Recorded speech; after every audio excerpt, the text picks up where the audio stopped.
Welcome to Brunch with REC, another edition. Good morning, my brother. Good morning and welcome. Nice to start a Saturday morning with you guys.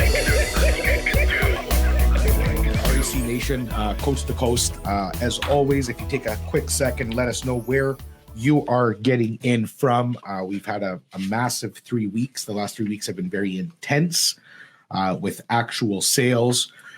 Investors are taking action coast to coast in a way that we have not experienced before, meaning we are starting to see the message actually resonating, people taking action after taking the time to educate themselves. What do you mean message? What do you mean? Like which our message? Our message, and the message that I'm talking about is if you don't take action, and what we're going to see today in these stats is whoever took action in the last year has made such a massive impact in their family's economics, where I'm not going to say it's staggering, it's record breaking. We've never seen anything like it. And if anyone on this show ever were to think that it's too late to get into real estate, you're wrong. Yeah. It's at the wrong time. It's not too late. The best time would have been 10 years ago, 8 years ago, 5 years ago, 3 years ago. But last year, you would have changed your family's fortune. Yeah, like we've all heard the Chinese proverb, right? That says that when was the best time to plant a tree? It was 1,000 years ago. And what's the next best time? Is now, right? Today. And real estate has always played out like that. We've seen this happen before. We haven't seen these type of numbers, to your point, but we've seen values keep on increasing and the marketplace and sometimes the media, hence why we come out with the content that we come out with, most importantly, right here. It is our flagship show, Brunch with REC, where real estate conversations happen, because we can also help control the narrative, A, B, help you decipher through all these terms, right?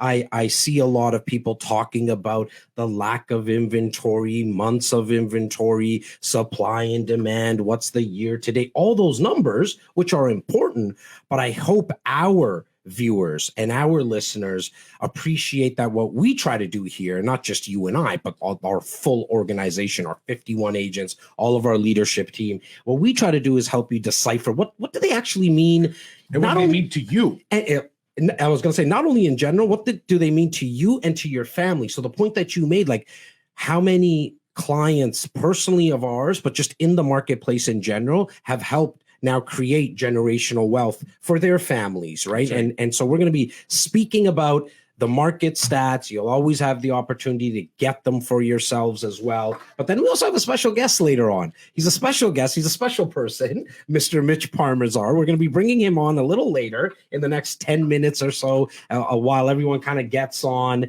And we're going to be talking about his backstory. I mean, we met Mitch probably 5 years ago, 6 years ago. I could be wrong. He has a really cool journey that he was on and that is on at this point as well. This is a man who's driven to change. He wanted to be a professional real estate investor, full-time investor, a full-time real estate investor. He used to sell wine. I mean, he sold me cases upon cases of wine. Well, and I mean, thank you for the drunk Simeon.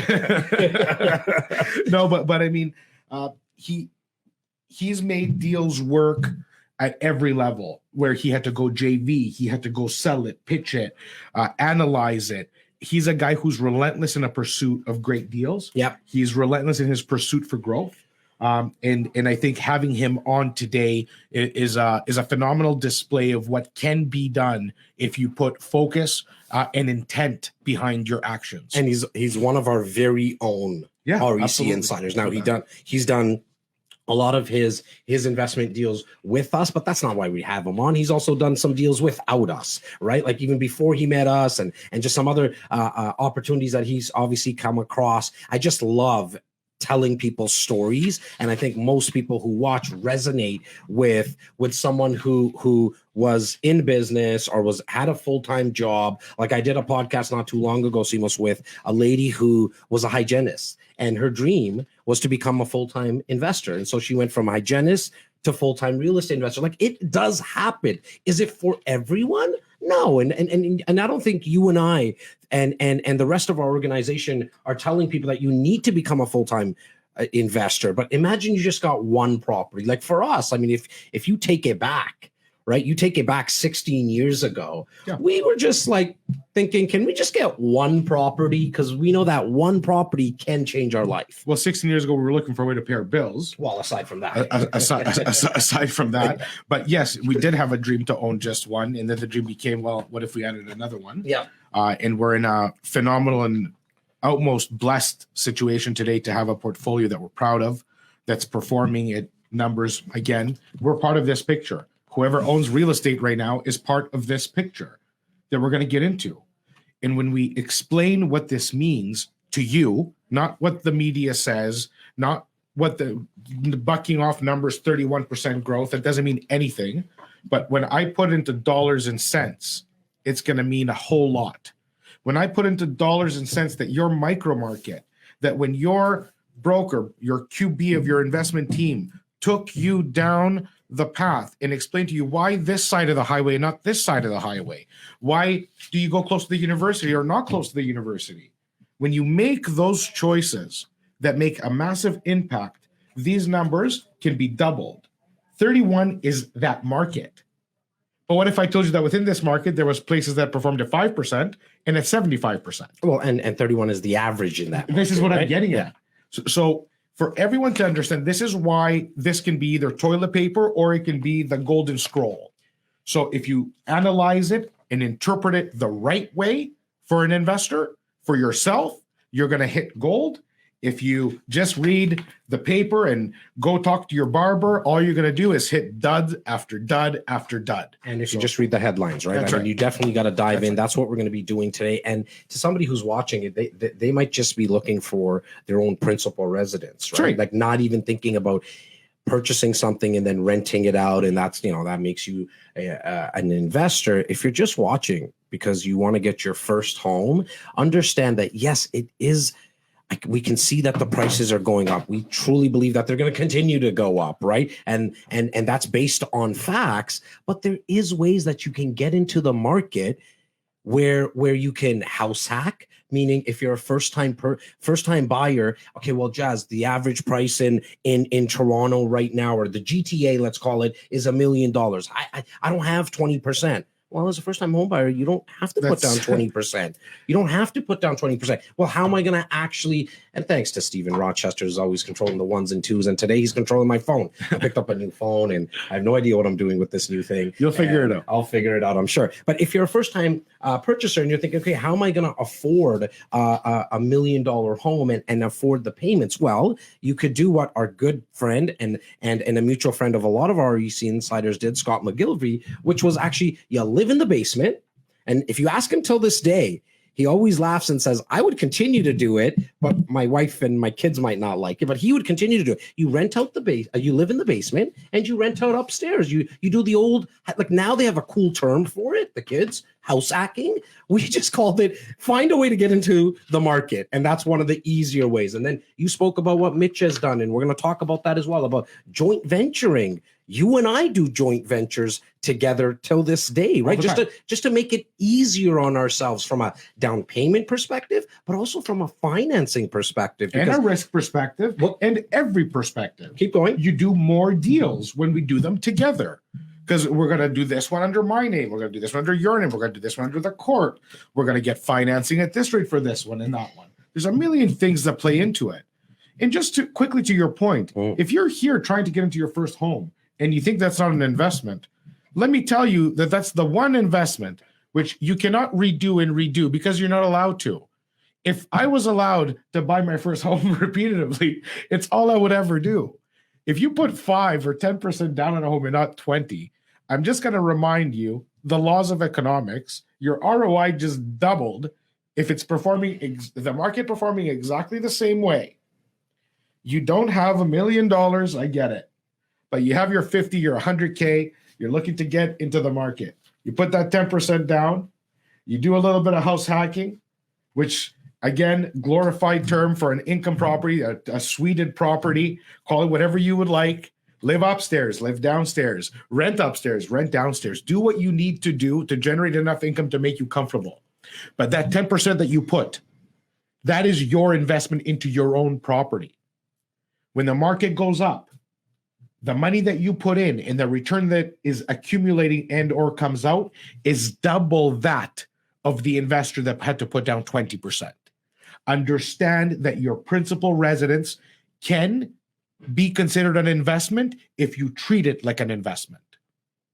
Now, we have, again, I know, as I'm seeing from the comments and people that are coming in and all the emails and the phone calls and the DMs and the texts we get during the week, we have a lot of clients that are just trying to possibly get their second investment property, their first principal residence, and then there's their 14th property or their 82nd door. It really ranges within our organization. For sure. And what I would strongly recommend is just send an email at any time to info@reccanada.com with the subject line REAP, REAP, which stands for Real Estate Action Plan. And Tyler Tai Walburn, who's in the comment section right now, our air traffic controller / real estate concierge, what he's going to do, he mans that, and he's going to get you in touch with, both you and I like to think we're the most important people in a real estate transaction. But if we actually humble ourselves for a second, I think it's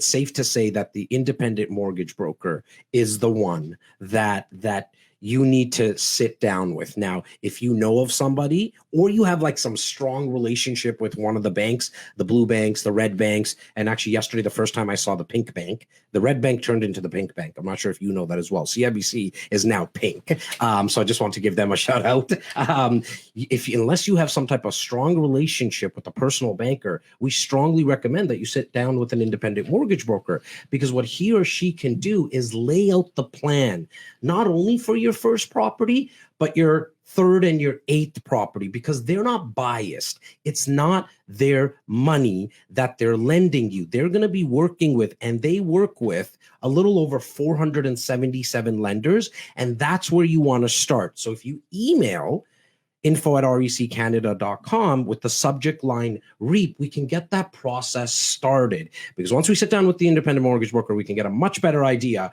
of what we can qualify for, what's going to be the payments, how do we possibly maybe do a joint venture. After sitting down with that broker, you'll then get in touch with somebody on our team, and then either we're going to go shopping, like physically looking for a property in one of these areas, if that's what you're looking for. If that's what fits inside your goals. Exactly. Now, it might be something from a new build perspective. We'll be able to tell you, okay, we have 50 at our desk this year. Here's kind of the 6 or 8 that we've narrowed it down to. Or it might be some other type of passive investment. There's mortgage investments, there's land development deals, but everything starts with that independent mortgage broker. It's not who I am. It's not who CMO says. We're real estate brokers, but because we've been doing this for 16 years, we have brokers right across the country that would sit down with you, and they're extensions of ourselves, meaning that they're going to start with leading with education. They're not going to be pushy, and that's really where this whole process starts, and there's no cost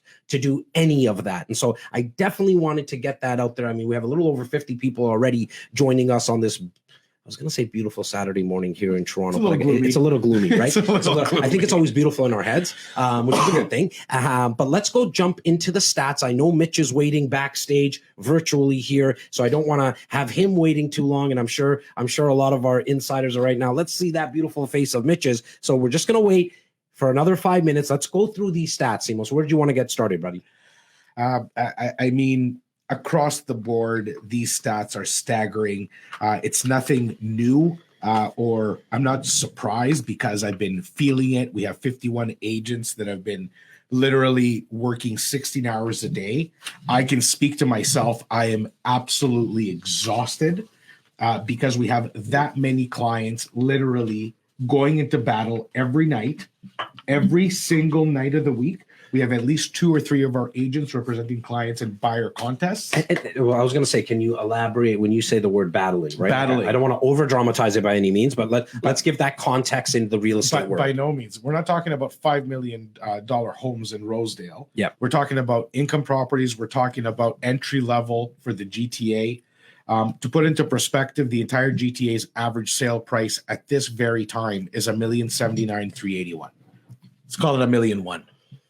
So that is the average between Durham, York, Peel, Oakville, Burlington, and finally Toronto. We're going to touch on every single one of them. But if everybody can just understand that there is no more markets at 700, at 800, or at 900. The average is now well over 1 million in the GTA. Sorry, Simos, when you say that there's no markets, like I still want people to understand that there is still inventory, like homes and condos available at 600,000. But I'm getting at that the GTA is now officially $1 million market. From that 100 clicks. Yep. So is there? Of course, there's inventory at 400,000 to 600,000. But what that inventory is and who it's for is a different story altogether. So we are talking about this price point. So this is the entry level at that 750 to $1 million, where every investor is trying to grab a semi, is trying to grab a townhome, is trying to grab an income property, meaning detached suited. And you are not alone. We are not the only people looking at this. The entire city is focused on being able to take advantage of the growth, which creates competition. And it has never been more crucial in the entire history of real estate in this city, in this region, that you are represented by professionals, that you are negotiating clearly with intent, with strategy, that you have a power team of a home inspector that can go in before you make the offer so you don't get burnt, somebody you trust, not anyone. You have to put a power team together before you hit the street because it is not a forgiving environment. And so why don't we just quickly touch on why investors are seeing so much competition in the GTA, right? Because most people in the marketplace are not investors. That's right. Okay. They're end users. They're buying a home for their family, or it's a bachelor or a bachelorette who's thinking, okay, I just want to get into the market. Now, as investors, though, when you're competing against an end user, a lot of the times you'll lose out. That's right. And the reason is because if you get into the psychology of somebody who's an end user, which I'm sure all of us have been at one point, or most of us have been, we don't mind paying an extra $40,000, $50,000 because we're going to live there. Because we're going to live there, and we see the 10-year window, right? Sure. It's a lot easier from my perspective as an end user to say, okay, I'm looking through the kitchen window. This happens. This is real life stuff, right? You don't have to look at the rents as an end user. Exactly. The investor is limited, or I should say limited, because a lot of people will go into slight red in order to get the high cap and the high appreciation. But at the end of the day, you can't go and pay $2 million for something that's generating $3,000 in revenue. Right. It's impossible. And it's frankly dumb. You can't do that. Right. To the end user, they have different considerations. Exactly, right. They're in that kitchen window. They're seeing their kids playing. Right. They're saying, okay, if I don't have a partner right now, okay, I'm going to be looking for that 2-bedroom possibly because I'm looking for a partner, whatever it is, right? And so as an investor, be very, very careful when, as you said, you're out there and you're looking for properties to make sure that you have that power team, because you can't don't push the numbers, don't make them work. But overall, I wanted to just touch on the fact that's why, as an investor, we're seeing so many multiple offers, is because we're competing against end users. And so what we need to start to look at is to possibly go a little further out into different areas. Okay. We also have to be open to, like, if we look at now, speaking with Jacob, who kind of heads our multiplex commercial division here at REC, yeah. and he's working with a couple of insiders, I'm sure one of them is watching. I think I've seen their name, where you got to understand that, look, right now the rents for a multiplex in a certain building, it might be 12 units, 52 units, whatever it is. Maybe the rents are low, and we need to find out creative ways to increase those rents. That might be using a strategy known as cash for keys, meaning, look, you close on the building and you go to the tenant. Yes, there's rental guidelines here in Ontario, but there's ways to get the tenants out legally, okay, and offer them an incentive to leave. You can go into that property, fix it up, paint it, maybe do some a little bit more renovations than just painting. Get it up to market rents. Get it up to market rents, right? So we got to be open to all that. Let's continue to go into the numbers for another couple of minutes, and then we'll bring on our special guest today. I'll kick off with Toronto, because Toronto, I'm talking about Toronto proper, the 416. We are talking the average sell price to date this year is $1,047,000, and that is across all asset classes, meaning condos, townhomes, detached, etc. Detached is actually a 1.6. So just so people understand the high level that we're speaking at. Toronto is at $1,047,000. That is a 6% increase year to date. And that 6% increase year to date is Toronto is underperforming every single other market in the entire GTA, not only in appreciation, but also in volume of sales of new construction. I was just on Altus yesterday, which is a data aggregator and provider. That we're a subscriber. It's extremely deep software. It's actually our most expensive investment that we have, but we need it in order to be able to speak the way we do. The 905 outperformed new construction sales with over 30% for the first time in history. Toronto, so Mississauga, Richmond, like your Durham, York, Peel outperformed Toronto for the first time ever in new construction. Why? Because of the pandemic. Now, when you say outperform, do you mean sales? Okay, I just want to make thousands sure of sales of new condos, new homes, new townhomes. Yep. The permits are death slow to get in Toronto, which is constantly the problem that we always talk about. Not enough starts, not enough pre-sales. The 905 got lit. I mean, white hot lineups at sites across the board. Yep. We're talking Oakville selling condos at Appleby and Dundas, at Trafalgar and Dundas, Burlington, Waterdown, Richmond Hill, all the way up Yonge Street. I've been to 6 different launches. Metropia is developing up there. Who isn't? It's just the VMC, where we were huge advocates at the VMC. Yep. Between Festival, between Transit City, we've done hundreds of deals up there. Yep. One after the other, sellout after sellout, because the demand is so high. And the 905, and this is kind of the story, when I see Toronto doing this, all I can see is the rest of the story, which this is mind-boggling. I'm going to let you head up with your city, which is Brampton, Mississauga, which is, again, breaking records, killing it. And I just really wanted to quickly touch on why we're seeing the difference between between Toronto and Mississauga, and then you said VMC, which is in Vaughan. One of the main reasons, if you look at the average prices, it's a difference of about $150,000, right? So the average price on a condo right now in Toronto, you can peg it for about 750,000, where in Mississauga, let me give it to you to the penny. Toronto, 686, Brampton, 462. Well, it's significant. That's a condo. Oh, right. So this is exactly what Jazz is referring to. This is a staggering difference. It's almost 200K. Exactly. And so that's why people start to drive till they qualify, right? They start to drive till they qualify. So you start to see a lot of first-time home buyers and investors. New build is probably 50-50, like in a new build building, 350 units are going to be ones that are investors, 50% of them, and the others that are going to be end users. However, I still think that creates, for me personally as an investor, you guys have heard us say this thousands of times, primarily we're investors first, then real estate brokers, okay? I still like Toronto, of course, even for the difference of the $200,000, because I believe that there's still there's less supply that can actually be brought into Toronto, like Toronto proper, which makes it more rare, and which makes it the fact that the values are going to continue to keep increasing. I was speaking to Chris Slidham, our partner. He's the owner of Royal LePage Signature. He's been on Brunch 2-3 times now. Yeah, absolutely.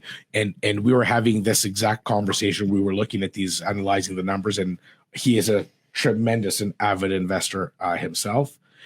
And there is no doubt that the future of Toronto is going to be a sublime rental market, just like Manhattan. Yep. Nobody's going to be expecting home ownership. Home ownership is a privilege, not a right, especially in markets like this. The beautiful part about being involved at this highest level of real estate, and what I find is an honor to be a part of, is we speak to so many people that represent so many different truths. if Toronto is going to become, and this is to your point, that you still prefer Toronto. Yeah. But that's because you're blessed enough to be able to pick up a few more units. Soon enough, you won't be able to. I agree. 100%. Yeah, I agree. Not only because of your limitation in finance, because you have a few doors, Yeah. but also the price point. Yeah. Who do you think you are? Right.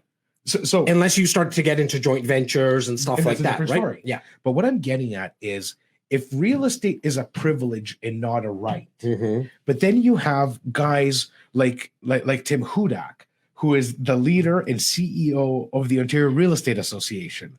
His message that he's driving right now, and I'm going to be part of that message in the next couple weeks, is to keep home ownership affordable, to keep it alive. The dream of home ownership should not be only for certain people. Yeah. And what he's doing to create that reality is what all of you should be doing, which is advocating for government to make it easier to open new subdivisions, to increase density. Yeah. If we want to be that multicultural country that Which we is are. welcoming, Yeah. which we are, Yeah. that is welcoming 300,000 people a year and half of those into the GTA, my man, we cannot do that on the backs of them. Like as investors, listen, as investors, you keep driving prices up. I'm just winning. Yeah. But I'm also a human being. I'm a citizen here. And if something were to be different, I would never be able to get into the market if we don't do something about it. Now, the other real quick thing that I want to speak about Toronto is from a stats perspective is months of inventory. Right now, we're at a month and 2 weeks of inventory, and that always is for us, anyways, the most telling story because we can start to we get a better idea of what type of market we're in. Right, 0 to 3 months, you're in a very strong seller's market. 3.5 to about 5.5 months, you're in a balanced market. 6 months and above, you're in a buyer's market. The reason I want to bring this up is because at a month and a half, if you go back to all of our brunches in the past couple of months when we did like this stats, or just look back to see the stats from August and July and June and May, and I just impress myself because I can go backwards on months too, where you'll start to notice that it was at 2 weeks. 2 weeks of inventory, then 3 weeks. Wait till you get through these pages. Well, yeah, no, which I have, and I see it, but I'm saying just Toronto proper, Simos. Yes. Why am I bringing this up, and why is this important? That we've now seen so at one point it was 2 weeks, about 5 months ago, of inventory in Toronto proper. Now we're at a month and a half. What that tells us, for everyone who says, well, there's, everything is in multiple offers. No, it's not. No, not it's not. everything is in multiple offers. In fact, especially in the month of September, because this year was odd again, right? Like, were kids going to school? Can you go? Elections. I totally forgot about that as well. You had the elections as well. Lots of distractions. Some murmurs of interest rates going up. Nothing happened to the overnight lending rate at Bank of Canada, but there were some murmurs around it. The talk around inflation, how much money's got pumped into the economy. What happened is people started to put their hands in their pockets and not make decisions.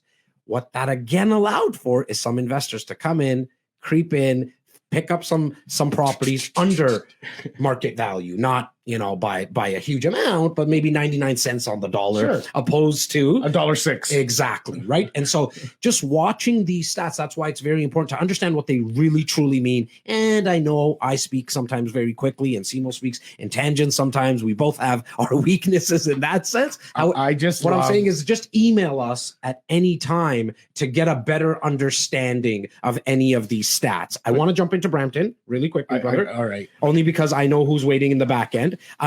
Brampton, average price, we're again over $1 million. That's going to be the story right across the board because Simo started with the greater Toronto area having over $1 million, and it was actually 1.1. But months of inventory in Brampton right now we're sitting at 2.5 weeks of inventory. What that means is if no one listed a property in Brampton, for all the homes and condos that are on the market as of today, it would take 2.5 weeks for everything to sell. Hence why you are seeing more multiple offers in Brampton than you are in other places in the city. But you wanted to touch on something.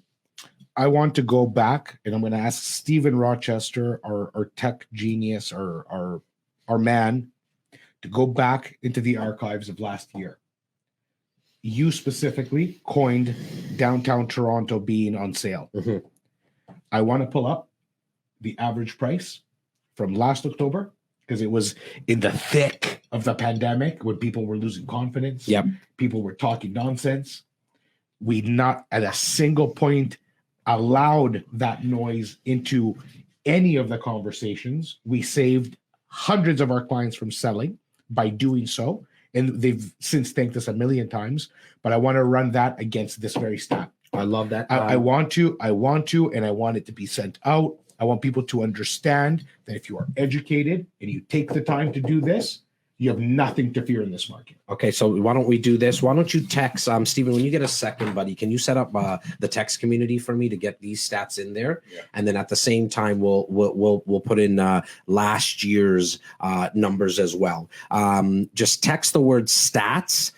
Tyler, if you're listening as well right now, buddy, put it in the comments. Text the word stats to 647-372-0126. The number is 647-372-0126. I love the politeness that comes into my text messages, and saying text, please, send me the stats, please. But if you do that, then it doesn't happen automatically, and I want you to get the stats. So just text the word stats. That's all you guys have to do. I know how kind you are. You don't have to showcase me on the in the text community. Text the word stats to 647-372-0126. We got, close to 70 people. We got over, it keeps on jumping, 70, 75 people and stuff like that. Why don't we bring Mitch in? You good with that, Simos? You good? Okay, let's bring Mitch in. He's definitely going to upgrade the screen in terms of, you got these two mugs here. Mitch, how you doing? Good. How are you guys, man? So good to see you all. Good morning, Mitch. Good morning. Well, it's nice to definitely have you on. I just wanted to make sure I can hear you properly. You hear him properly as well. Okay, guys, just let us know in the comments just by pressing the red heart button if audio and visual is good for everyone. Mitch, yes, what did you think about our first 10, 15 minutes conversation, just overall about what's happening in the market? Because you're an avid investor. You watch this, you coach. You now coach real estate investors yourself. We're going to talk about all of that, your backstory, how you're producing content now to get your story out, to help more people. And we're going to talk all about all that. But what's your thoughts on just what, Simos and I were kind of bantering about going back and forth on? No, I love it. I mean, the idea of what's happening in the market is really incredible. On the flip side, it's very difficult to get into the market. But on the other side, if you're an investor, this is what value creation is about, right? So we're seeing the market rapidly increase. So if you're in, you're making the money. If you're out, you just come up with the right strategies so that you get into the right deal at the right time, Some of the things you talked about in terms of the networking or building that A team around you, absolutely needed in this market for sure, because you got to navigate through so many bends and curves now in this market that I think that you're spot on with that. But, part of the driver as well, I mean, I think it was this week, CBC or one of those guys released another report. They're estimating the Ontario market alone to be short by 1 million homes or 1 million doors in the next few years. I mean, think about that. What do you think is going to happen to the market with the economy if the economy continues in the same way, right? Prices are only going to go up because people are coming in. They're looking to create that demand and they're willing to pay more for these properties. Now, the government is looking to intervene at some point in time because they want to cool that market. You saw what happened in 2017, right? It was just crazy what the intervention did. It stopped for a while and then the market blew up because what the government essentially did was raise the price 15%, right? So now the market is caught up at the 15% and then they continue to escalate based on the demand that they were having previously. Mitch, all we've ever said is Band-Aids don't work. Unless a real solution is ever put forward by the government, and the only solution here is to be able to increase supply. You cannot keep bringing people into the country and not increasing the supply of the country. It's just that simple. So every single intervention and every single Band-Aid that these politicians, not investors nor homeowners, but people who are just looking to appease their base, put on the market only brings more pain. and only lasts so long. And we have seen it 5 times in the last 2 decades. And look, I mean, we speak to a national group Base, here, yeah. right? And a national base. However, we're not saying just Ontario because we're biased. It's because the facts are that 50% of people that come into the country are coming in to GTA specific, not even like Southern Ontario, right? But you can throw in the GLAs of the world and all that kind of stuff, right? But specifically into the GTA, you have 50% of people that come into the country. Why? Because it's where the jobs are. Period, right? That's quite basic for everyone. I'm sure everyone can understand that. However, that's why we need more supply here in Ontario. So hence why we bring on a lot of people kind of based out of Ontario. Mitch, we want to talk to you today about kind of your journey, my man. Simos let the cat out of the bag that you used to produce a lot of wine and give him a lot of wine. And I had a couple of glasses of the vino that you used to. Why don't you just touch on, brother, like what were you doing before real estate investing even became a thought for you? And then a quick second part to that. Why did you decide that real estate was going to be the vehicle for you to create wealth with your family? So what did you do before real estate and kind of what was going on in your head at that time? And then why did you choose real estate? Oh my God. Okay. Yeah. So definitely letting the cat out of the bag there, Simos. Simos was actually one of my best clients. You know, he'd give me a call, send me an email. Hey, I need a few cases of this, and this. Just drop it off at my home, and we're good to go. You know. Hey, usually the alcohol makes its way to my headquarters here, but this didn't. So I got a bone to pick with both of you guys. Go. Yeah, no, you know what? I was very fortunate, very blessed in my career path to the 9-to-5 job. I worked in the beverage alcohol industry, right? So I managed the Ontario market, and my growth actually in that space as well was quite interesting. When I came into the finance or the accounting world with one of the bigger companies, the people that sell Smirnoff and Crown Royal and what have you. So I spent several years there learning. If anyone can hear us, we're just having a quick technical difficulty. Yeah, the challenges of technology. Yeah, so I was saying I evolved my business, basically starting out in the finance world. But, you know, just whatever I do, I always excel. I always try to do the best that I can do. And so I grew myself out from that role and eventually landed into a director's role managing the Ontario market for Wines and Spirits Agency out of Quebec. So that was the journey I was on for the last 3 or 4 years. But the company was owned by a entrepreneur.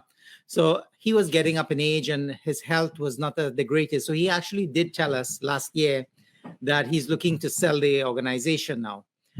So with that being told, you know, my wife and I, we had a conversation. So we said, okay, with things like that happening, obviously, you know, when you get acquired by a bigger company, you have to make decisions because chances are there'll be overlap on roles. And at the director's level, that's typically where you get the overlap.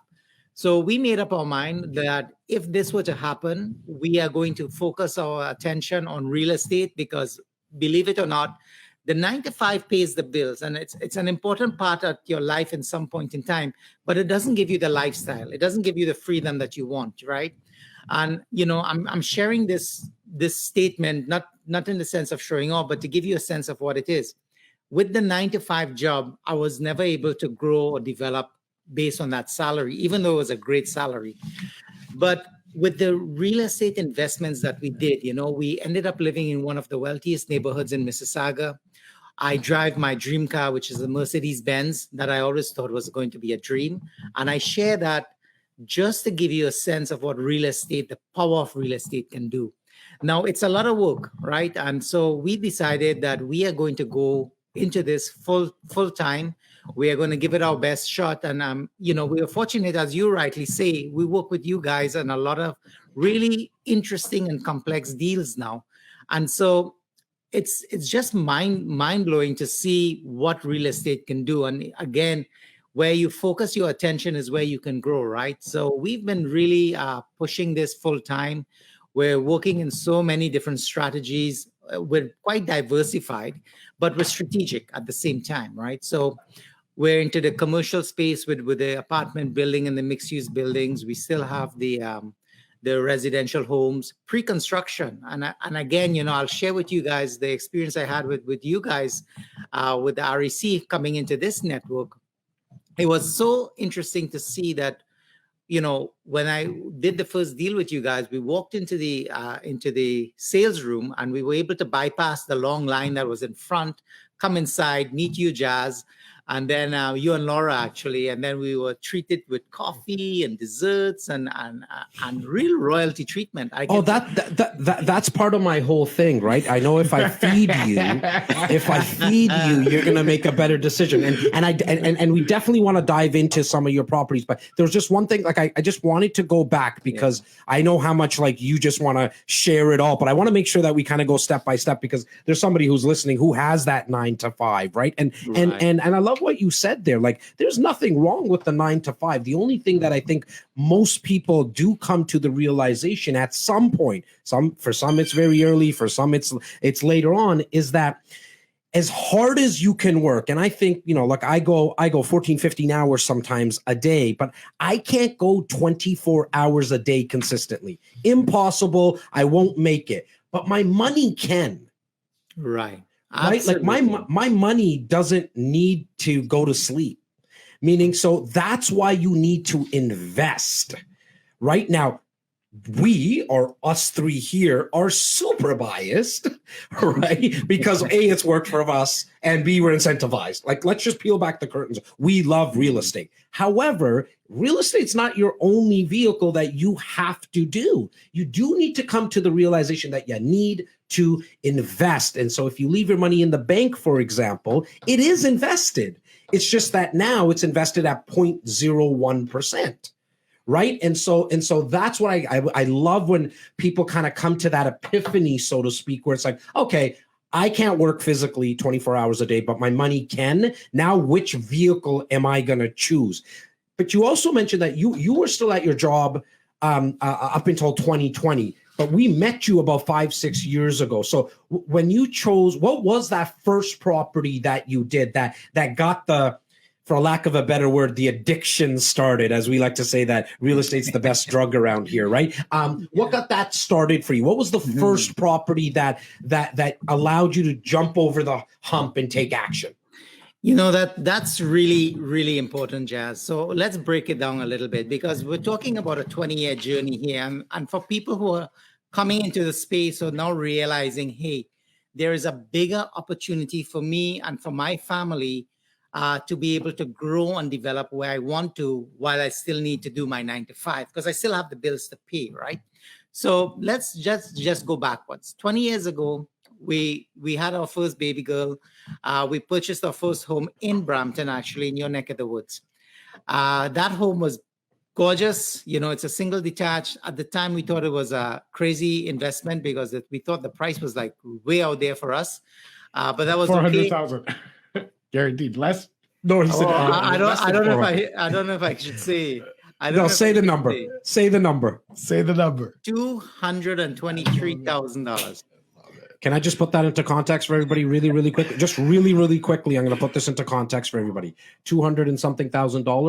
I just saw yesterday the new parking spot for Yorkville, downtown Toronto, is $179,000.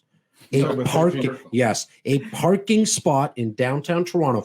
It's not one spot that's selling for $179,000. It's all the parking spots in this building that are selling for, and here's the thing, they're all going to sell. And people are going to say, that's crazy. And I understand it sounds crazy, but we've been doing this for 16 years. When I got started, we had parking spots in Yorkville for $35,000. And that was crazy. Okay. And then now if you look at Manhattan today, a parking spot in Manhattan today is a little over $350,000.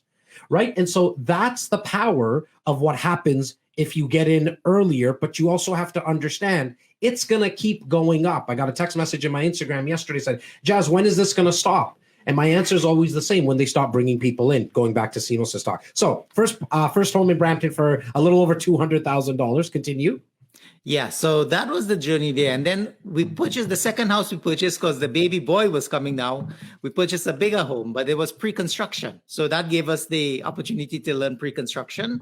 And on top of that, while we were waiting for the house to be built, my wife and I, we decided we're going to keep the first house. We had no idea how we're going to do it. Then we decided, you know what, we'll hire the real estate agents that's on the billboard, let them find the tenants first so that we could have a great experience in this. Well, we did that. 3 months in, no tenant. 4 months in, phone calls like, what's going on? Finally, they got us a tenant. First 2 months was beautiful. They paid their money. Third month, fourth month, it was, oh my God. It got crazy. So, and I share this so people can realize, listen, you're going to get bumps. Don't let the bumps stop you. Just keep focusing. And there's an end to it, right? So we ended up having to fight with these people. The neighbors are calling the cops for them. They're calling cops on each other. The house is a mess. And I'm like, oh my God, what the hell did we do? I ended up learning about the tribunal. So, that was good experience. I had no clue about that. So finally we got judgment and they had 24 hours to get out or we called the sheriff. They stayed. Like you had to go through the whole process. 6 months, no rent. I think it's best that he did that on his first couple of properties, right? Just to take the beating down a little. I don't know. It's one hell of a way to get acquainted to real estate. I'll tell you that. It really is. It was, I laugh now, but I can tell you it was crazy. It was a crazy time, man. Oh my God. And it's funny with tenants, they come in fine and then they turn and you have no clue, right? But anyways, the idea was I got into an experience where I had two things going on in my mind. Well, holy smokes, do we get out? Because this is what the things we hear about, or holy smokes, let's continue. And it was game on, right? So I knew I had hurdles to overcome.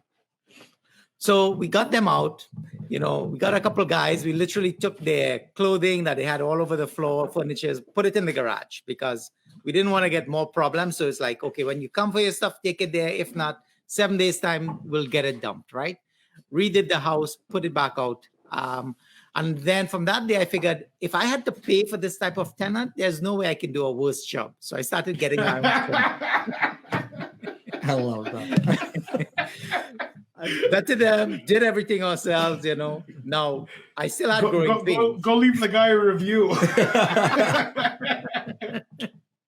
and for me, I have a bad thing of really wanting to help people. So I got kicked over the years several times. My wife was always the bad one because she was like, oh, no, you're not doing this or that. I'm like, okay, I understand. I thought you were going to say she was kicking you. Sorry, now I'm with you. Okay, continue. Maybe, right? Maybe. It's like, what are you doing? Don't give them any chances. It's funny because Derek in the chat here said he had the same experience in his first property in Halifax as well. He became an instant tribunal expert. I love that. Exactly. So, it's like the sword masters, right? When they're making the best swords, they give it the highest, strongest fire they can give it so that you get strong metal, right? So same approach in real estate.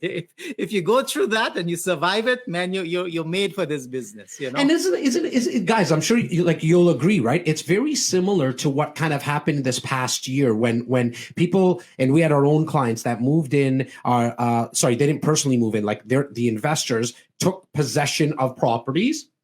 And because of the pandemic, instead of having it rented like in the first 5 days or first 5 hours, what was happening pre-pandemic, they had to carry the payment for a month or 2 months. Robin Thompson said 7 months. She had to carry something in her first property years ago. But back last year, you know what happened? People figured it out. Like the landlords figured it out. They somehow either maybe took down their subscriptions on the Netflix and the Hulus and the YouTube premiums. Whatever they did, they figured it out. They made their payments. They weren't getting the rent that they expected. Sometimes it was vacant, or sometimes it was $600 less than what they should have got. Now a year later, they're increasing the rents. and the values have gone up, right? So it's a funny thing as humans, what we do when our backs up are against the wall. We put all these thoughts into our head is, what am I going to do if a tenant doesn't pay? I can tell you, you're probably going to get it figured out because that's just what we do as humans. Absolutely. So, over the years, that has been our training ground, so to speak. And then, And what a training ground. It is always through failure that you get the biggest lessons that you will never repeat, that establish the importance of due diligence, that put those checks and balances in place. That's right. That's exactly it. And you know what? Just go with the flow, because here's the thing. Remember, you're taking an investment vehicle that's going to allow you to grow your wealth. A job pays the bills. And a lot of people, when you talk to them too, they're frustrated with their jobs. They'd like to come out, but they feel a little bit trapped. If you want to develop that bridge or make a bridge plan, and that's what I call it, a bridge plan, because that's what we did. We had a bridge plan where we knew that we wanted to transition out to get into this world, into this lifestyle. Now, should we have done it 20 years ago? Absolutely. But like you say, you don't know what you didn't know, right? But the idea is for you as people coming into the space, don't be afraid to own one. The ideal number is 5. Why 5? Because 5 properties becomes 5 banks over your lifespan or over the time.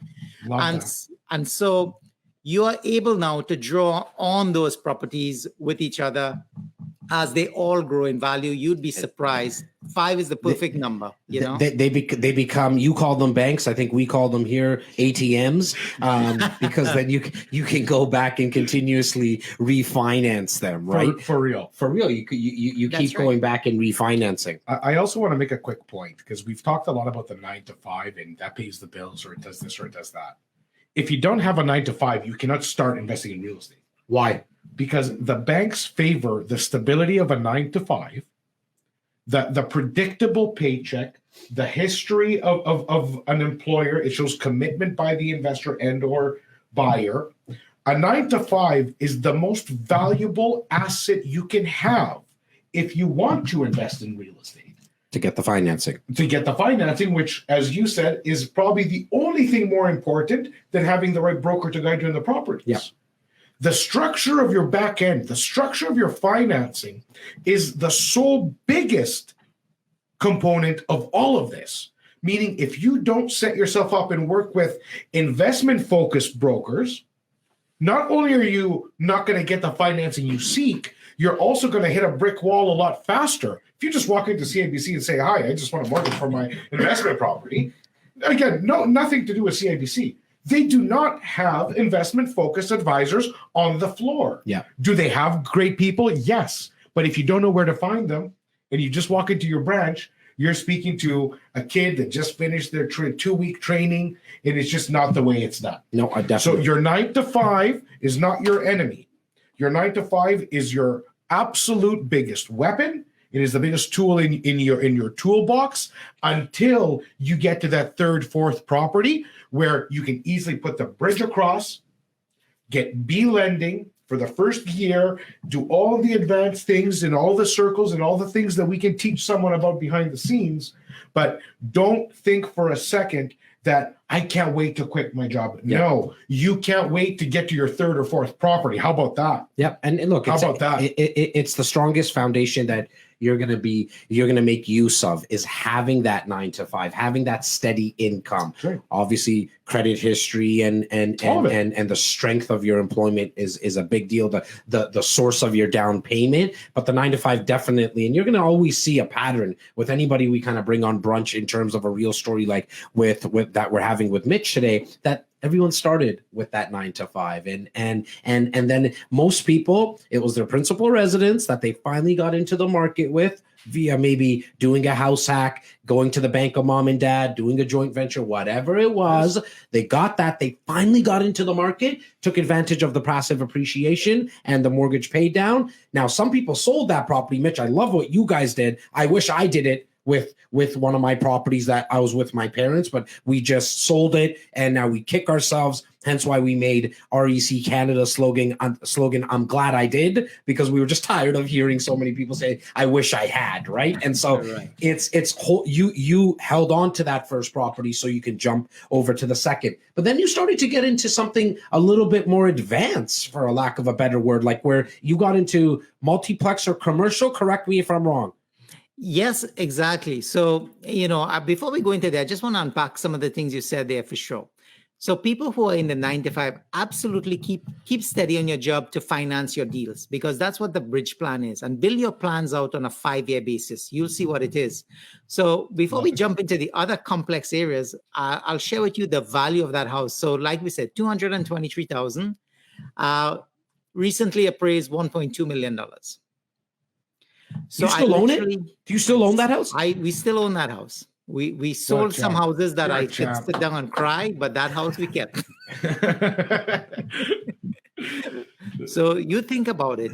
Which pension plan, which RSP plan, which government incentive is ever going to give you $1 million in 20 years? Should I decide to sell that, I could live comfortably for my retirement.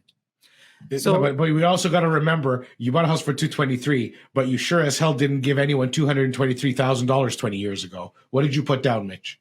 Oh my! Because now I'm going to cry. Exactly. 5%. Exactly. Yeah. So 5% is I don't even want to go there. Yeah. So 5%, we're talking about $15,000-$20,000 all in for you to close on that house. Exactly. And the reason if that is true, 20,000 has generated $1 million over 20 years. Now do the math. Well, and I don't want the 5x. Well, I want, what did you do?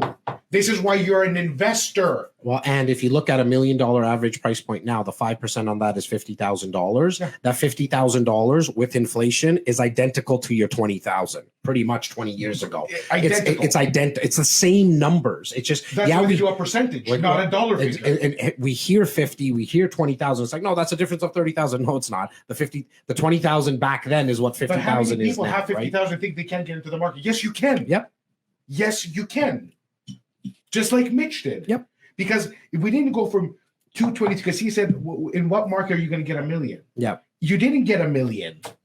You got 6,000% or whatever the number is. I don't want to talk about the dollars. You took 20 grand and it's worth a freaking million, man. Yeah, that's crazy. That's 50x.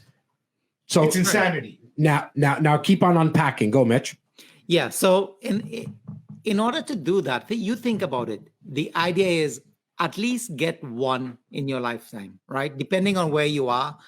You have people, they're chasing the $100, the $500 or whatever. They're in a different league altogether. But if you're starting this journey, aim for one to start, build a plan for 5, right? And that's financial freedom, guaranteed. Now, so for me, it was life-changing, right? Because at the time I didn't realize what we were actually, the journey we were on until now. Right. We absolutely love it. And to your point, Jazz, are we continuing to grow? Absolutely. So with we continue to grow. But here's the thing. There's so much strategies within real estate that as you grow and evolve, and you'll decide, some people, they love their day job. They have the 5 properties. They're fixed for life. Right. And that's perfectly fine. To your point, the T4s are very important when you're talking to the banks. So get the 5, then you can make another bridge plan to move out of that employment role, because by then you should have enough income coming out of your properties to cover your expenses. Yes. So this is the way it is. And then as you evolve, in our cases, we started growing and evolving. Now, as you rightly say, commercial buildings are incredible. It's a completely different animal, so to speak, because now you're dealing on the commercial side of the banks, and they are funding it and dealing with the deals in a different way. So now you become an analyst, because really and truly, the team of people you have around you is going to figure out what to do with the properties, how to manage it, or whatever. But you got to know how you're creating the structure, what corporation setup you need, what is the analysis behind the numbers to say whether the debt ratios are going to work or not. And I don't want to complicate the thing, but I just want to give you a sense of it's going to be a little bit different, but you're going to grow into evolving your business, right? And that's the journey we're on. And so, as you guys know, we've been fortunate enough to partner up with you, and we're finding some pretty interesting deals for sure. Now, I didn't want to talk too much about us in terms of making this any type of what do you call those things at late night infomercials or by any means, right? Because I really wanted to get out how diversified you are in your specific portfolio as well, i.e., you did the commercials. You spoke about the new builds as well. So we have a lot of clients that only focus in on one strategy, right? And it's like, okay, I only want to do homes with 2 doors. I only want to do student rentals. I only want to do new builds. I only want to do multiplex or commercial. What I think is interesting about you is that you dabble in all of them. And so what made you go into the new build kind of investment? Like what got you involved there? Because I know you did, you bought Nordic, and it's funny, Nordic at the corner of 401 and call it Wilson. You did that about 3 years ago for a little over $480,000 on average. It's now worth, and it's not even built yet. And just so you know, yesterday, myself and Laura went and shot videos on all the projects that our clients purchased in the last 24 to 36 months. And we did Nordic with you in mind. And its value now, Simos, it's over $650,000. It's not even built. Call it 600 for argument's sake. Okay. I bought it Tretti. Yeah, you bought a Tretti, which was the building before. He's trying to flex, as the kids say. He's trying to flex that he made a little bit more money than you did. Okay, I get it. Oh, I see what Simos did there. Last week, exactly. Last week, a little over 29 of our insiders, approximately the number was $32 million was invested and initiated in a new build here at the corner of Queensway and Islington in Etobicoke. There's still a unit or two flirting around. If anybody wants any information on that, just send a quick email to info@reccanada.com with the subject line Verge condos or just Verge. Send an email to info@reccanada.com with the subject line Verge. We'll make sure we get you that package, because that's the returns that you're seeing, right? Like, I mean, Mitch, how cool is that? Building's not built yet. It been 3? I don't think it's been 3 years. Sorry, it's been 3 years. Two and Laura. Ask Mitch. I think it's about, it's about 3 years. I think it's about 3 Is years. it? Okay. Yeah. It feels shorter, but Laura says 19. okay, got it. Laura says It was 18. Tretti was 18, Nordic was 19. $480,000 on average, he buys it, but we're looking at, call it a little over 600,000 with what's happening in that area. And the thing's not built, but it's really cool. You're going to see a massive hole in the ground. 3-4 cranes are up as these are getting built. What made you go into that type of structure when you like to create, commercial deals and multiplex deals? It's exactly like you say. In terms of my plan, coming into the real estate space, I wanted to be diversified. I want to be able to understand what different layers of structures are, because I didn't want to just streamline into one, which is perfectly fine as well, right? But my plan was to be diversified. And I did get, as I told you, when we purchased the first house, we did the second house was pre-construction. So I knew the value of it then, because waiting in 1 year, properties goes up. And then when you guys presented that deal, it was incredible. Now, I did another deal, not with you guys, but a couple of years before, meeting you in Mississauga. And again, same story there. And funny enough, that condo was actually on a sale. So we only put 25 down. And today we just closed on it. And because of the commercials division that I'm dealing with at TD, they actually created a whole new product for me. So it's not a traditional mortgage anymore, right? So what does that mean? Can you talk about that really quickly? Because I don't know what you're talking about personally. What the bank was able to do because of the commercial side of real estate is they created an operating line of credit that's worth about $400,000. I love it. That you take now, and you can buy literally purchase a condominium, right? So that kind of product is not for everybody, but it's to your point, it's about the team and the relationship, right? So I'm unpacking here and I'm sharing a lot. People might figure it's a little bit things they haven't heard before. But once you're in the space, you'll realize that there are things and there are vehicles to make things happen outside of just the normal. Here's the there is no limits, is there, Mitch? There is literally no limits. That's right. anything is literally possible. And I just wanted to stick, and I want to go back to something very important.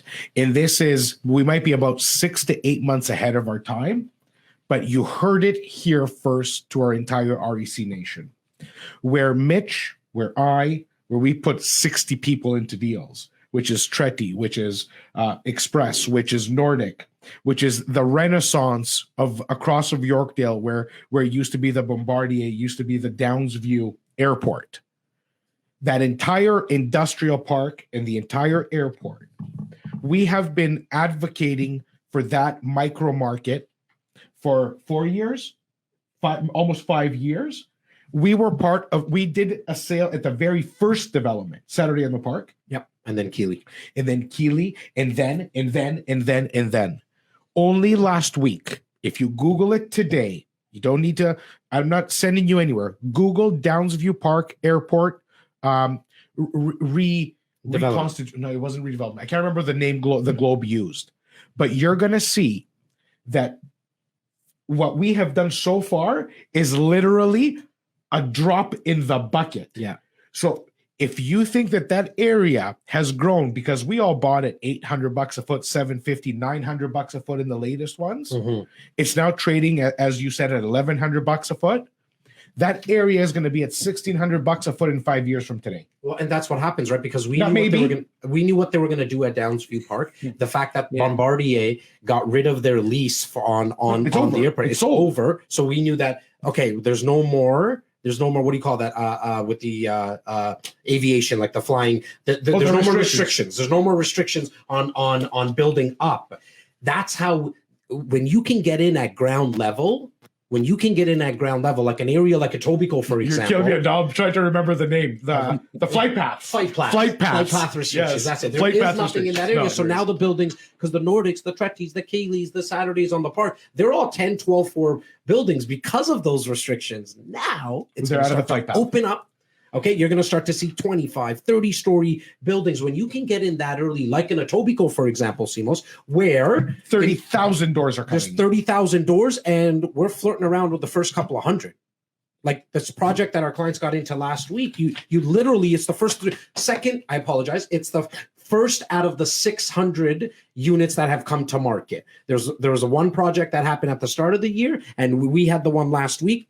29 people initiated a deal. Like $30 million moved just last week. We got lucky that we went back to the developer. Your relationship with the developer, you went back, you hounded them. We got a couple of more units. Again, just send the email just to at least get an idea. Even if you're not ready. Just know that come March, April, May at the latest, I'm like, my work starts now. Yeah. Meaning when I read that the city has approved the parks, meaning that now the developers know what they have. Yeah. They know the green space they have to give back. They know what they have to do.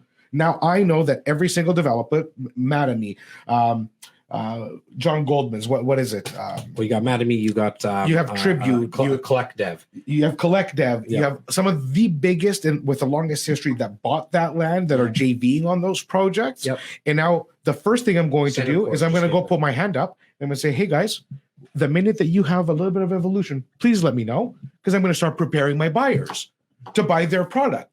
It's music to the ears of the developer, and you will be in first at the very first crack, guaranteed. Really quick question for you, Mitch, from a very good friend of the RECs. We love her. She feeds us as well. I'm always talking about food around here. Tina's question. Tina's question is that secured against your home, the operating line of credit for $400,000? Just sorry, repeat that. Is the $400,000 operating line of credit secured against your home? No, not against the home. This is commercial. So commercial is completely different. That goes with the building and the corporation that you have and various assets and stuff. So I wouldn't try to unpack that in the show for sure. But it's just to give you a sense that there are products out there that we don't even know about that other people are dealing with, right? But it's within the corporation, nothing to do with the primary home. Now, I have a question for you. Mm-hmm. What is Pineapple Podcast? What are you doing and why are you producing? And what is Pineapple Podcast?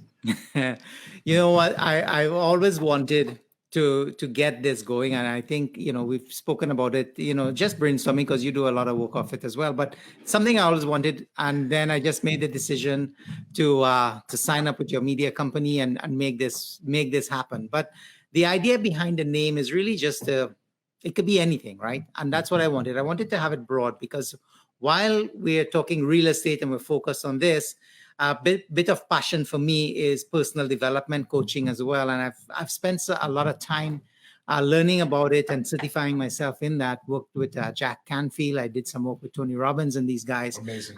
And for me, mindset is really the driver. Everything, if you think about it, your day starts with a thought. What are you going to do today? How do you feel? So by constructing a plan or getting into the mindset moves you into your strategies, into your goals, creates your visions, right? So I really wanted to connect people with the mindset and mind shift, because a lot of times that's what you need. And so the Pineapple podcast is really meant to connect people and to bring stories that are real and true, and to show people that, hey, I was not thinking I can do something, and I did. But what was the connection that made you take that leap of faith? Because I can tell you, I've seen it time and time again. When people realize they're signing a $500,000 deal or $1 million deal, and the responsibilities that comes around that, they can step back, right? And they're afraid to push ahead. And so how do we overcome that? And so that's what I kind of want to capture. I want to definitely show real estate as one of the best investment vehicles, because you have multiple vehicles, but my thing is real estate. And I want to shift it into the mindset so people can relate and they can understand, hey, if you can do the one house or the two house, you have a success story, because that's where I am. I want to just get to one or two houses, right? The guy who's chasing 500, different area, different league altogether. So sometimes it feels a little unreachable. So I want to be able to connect everybody along that idea. For you. I love that you said that it's more relatable, right? Because it's so true. Because it can be intimidating. 100%. But then once you come to realize that everyone that has done the 500 or the first door put their pants on one leg at a time. They breathe the same air as we all do. What I think they did differently is the fact that they took action and said, you know what, I'm going to figure this thing out. Not sure if you can see the big sign above my head that says ready, fire, aim. I mean, it does say aim, but most people just pulled the trigger. I mean, this whole platform that we're on right now, which is Brunch with REC, was a complete fire, meaning let's just do it. Who are we going to have on? Who knows? When are we going to do it? We're going to do it this first Saturday. Lockdown happened, and we decided we're going to do it this Saturday. We're going to do it every other Saturday, every Saturday. We're like, don't even go that far. Just let's precisely how it happened. And where are we going to do it? Well, we're all at home. Jazz, you don't have a computer. I know, but I think Steven can figure out how I can do it on my phone. I'll go get a better place where I can sit, and lighting. Simos, can you do the same at your place? Yes. Oh, let's call Sasha and Peter from Graybrook. Let's have them on. Oh, let's call Tim Hudak. Oh, let's call Mitch, right? And it just, we started to aim afterwards and saying, oh, okay, maybe we can have a better headset. Like, or today. we could have waited 19 months and kept planning and planning and planning and planning and planning. Well, today Simos didn't want to wear the purple headsets, right? Because it doesn't make them look good. And so now we're in aim, and that's okay. That's okay. I don't want your purple headset. But we fired first, right? You get out there and you start doing. And I think real estate's the same way. Pull the trigger as much as you possibly can. Just make sure it's conditional on something. Your lawyer's review, financing, your grandmother's best friend's grandmother to see the documents, whatever it is. And when you go the new build route, the nice thing in Ontario is that you automatically get the 10-day due diligence period. So in real estate, pull the trigger as much as you can, because you're going to learn so much through that process.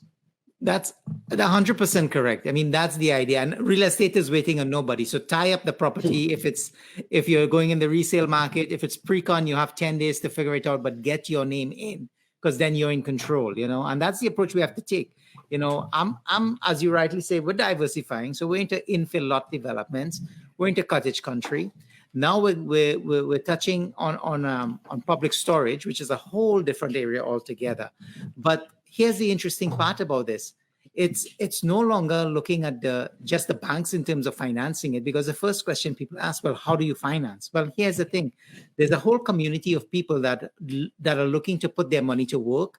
So we as investors can find the right opportunities, and then you present. It's just like what you guys are doing. Here's a vehicle. You're buying it today, 4 years time, you're going to make something because the market just dictates that, right? So diversity for me is really key because it makes everything unique. And the podcasting is really to tell the story and to bring people together as well, right? Because there's no better vehicle, I think, than being able to talk to people and to relate their stories at the same time. So and to spread a positive mindset and message, Mitch. Yes. I personally am extremely, extremely proud of who you are, and I'm proud to know you, and you're an inspiration to many of us, just so you know. Well, thank you very much for that. That's really heartfelt. I appreciate that very much. Was that wine talking, or was that was that the wine that he sent you, or what? He's been out of the wine business for some time. I know, but I'm sure he has some still in his cellar downstairs in the basement in the Brampton house. As a matter how I brought that all together for you? As a matter of fact, there probably is. Mitch, my man, please leave our insiders, your brothers and sisters, as you are you're an REC insider. Everybody watching right now is an REC insider. The thousands, a little over 9,547 REC insiders are going to watch the recording of this brunch. Leave them with one strategy, one tip, one insight. They'll get all your contact info and all that. We'll make sure all that happens when we send the recording out in the next few days. But leave our guys and gals, your brothers and your sisters, with that one insight or tip, brother. Great. Well, what the one tip that comes to mind today is really, when you're planning your real estate, I want you to just think about the next acquisition, whether it's a private land opportunity or purchase or pre-construction. Don't try to think too far out. Just one acquisition at a time, and you'll build your portfolio over the length of your 5 to 10 year period. Real estate, it's a slow turn, but generational wealth comes over a long period of time.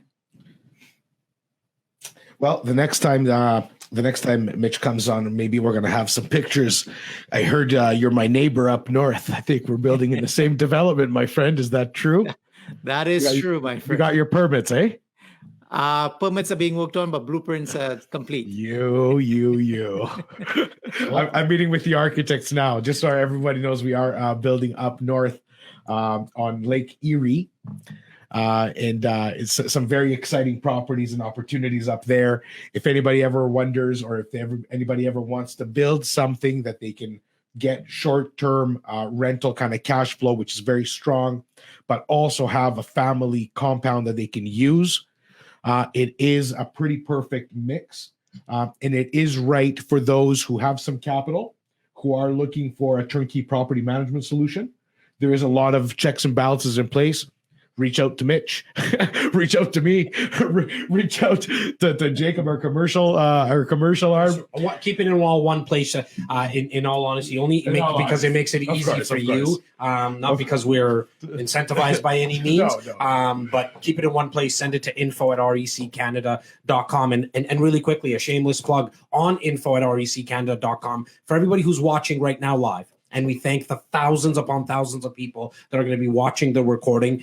The info@reccanada.com was made for you. Yeah. It was the one central spot, manned and controlled by 2-3 people at all times. Tyler heading that division of our real estate concierge service. That's your place to get a hold of myself, Simos, Laura, any of Bob, our guests, Shem, any of our guests. You want a plumber, you want an electrician, you want a landscaper, anything to do with your real estate properties. You need someone to look at you need a second set of eyes on a lease agreement. You want some of the opportunities that we just throw out here willy-nilly, sometimes on a brunch as we speak fast. I understand. Send it to info@reccanada.com. We made it extra easy, meaning you don't need to be all formal. I think you see the two guys on the screen here. Obviously, Mitch is a lot more formal than us, and he looks the part. Us two, we're just two hacks just trying to figure it all out as we go along. But send it in the subject line, whatever you need. Make it quick. That one central spot is info@reccanada.com. Mr. Mitch Parmasar, congratulations on all your success with investing into real estate. Congratulations on all the starting of this journey of creating content and getting the word out. I truly believe it is the gateway to whatever you're looking for in your life. And you have started that, because now you're going to share your journey and share others' stories that we haven't got to as well. And so congratulations on that as well, my man. Thank you, guys. Thank you very much. And to everybody, wishing you all great successes in life. All right, guys, have yourself a great weekend. And we're back not next Saturday, the following Saturday after that. I don't know the date off the top of my head, but this is Brunch with REC live on Facebook, where real estate conversations happen every other Saturday. Sign them off, Simos. Just as always, I just send everybody huge amounts of love, coast to coast. Be well, be safe, enjoy your families, enjoy your weekend, hit all your goals and objectives. This is the time to do it. Everybody signing off from Toronto. Be well.